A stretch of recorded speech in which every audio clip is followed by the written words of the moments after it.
তা সঠিক নিয়মে নিতে হবে।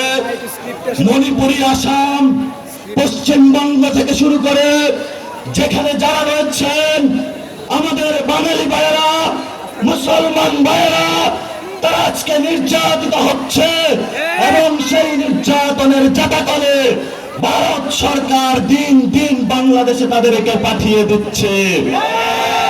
এই সংঘাতের পিছনে আপনি দায়ী। এই জন্য আমরা বাংলাদেশের রাজনৈতিক ব্যক্তি, সচেতন সমাজ সকলকে আহ্বান জানাবো, ভবিষ্যৎ বাংলাদেশে ভারত থেকে, আসাম থেকে, পশ্চিমবঙ্গ থেকে সীমান্ত হত্যা হচ্ছে, মুসলমানদের উপর নিপীড়ন হচ্ছে। বাংলাদেশি বলে, বাঙালি বলে যাদেরকে প্রতিনিয়ত বাংলাদেশে ফেলে দেওয়া হচ্ছে, ইউরোপ সরকারকে বলে আপনি দ্রুত প্রতিবাদ করুন, ইন্টারন্যাশনাল এরিয়ায় উঠুন,